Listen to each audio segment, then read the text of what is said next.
You're going to notice a much different vibe at Sobeys grocery stores across the GTA. The chain is turning down the lights, getting rid of the sounds those checkout scanners make, and making for an almost silent store by turning off the music and the announcements. Staff are also asked to not put the carts away so they don't make noise. It's part of a new initiative you're going to see at your local Sobeys. It's called sensory-free shopping. It happens 2 hours every week.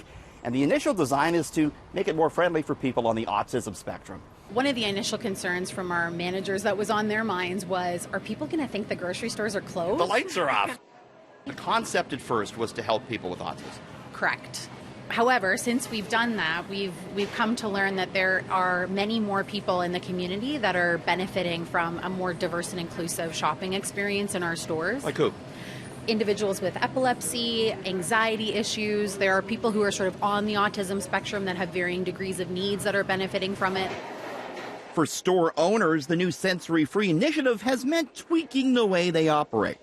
What if you have to make an announcement? You got to talk to your employees. How do you do it during sensory-free? Very easy. So basically, we have our store phone that we all hold on to. So if a call comes through the front attendant will call this phone only and say there's a page for the deli. I will walk over to the deli and say, you guys have a call on line 1. So we don't do any paging over the phone. So slightly more time-consuming, but there's no noise. Is that the idea? Yeah.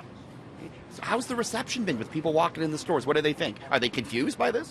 Sometimes when they see the lights dim, they're shocked. They're like, we've had comments like, you guys haven't paid your bills, and we're like, you're behind on the bill. Yeah, and then we let them know what we're doing and what we're about, and the reaction's been great.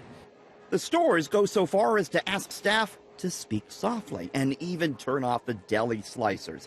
Sobeys, though, is not the first to roll out this concept. Cineplex Theatres, the Toronto Zoo, and the Royal Ontario Museum are among those now offering sensory-free time periods. And who knows, maybe some of these sensory-free initiatives will become permanent. Any good idea needs to be tested and tried before you know if it'll work. I don't know that anyone's going to miss the announcements. I mean, or clean up in aisle 5, right? We don't need that, do we? The customer response is another one that really surprised us here, where customers who may not feel like they're on a spectrum or have a need for it have actually enjoyed the grocery shopping experience a little bit more. Just kind of like it, that's what you're saying. Yeah, they've enjoyed it. So you're going to see this type of sensory-free shopping at every single Sobeys store in the province, maybe even some of their affiliate stores. And the company says, depending on how it goes, they could even extend the hours beyond the current twice a week. Richard Southern, City News.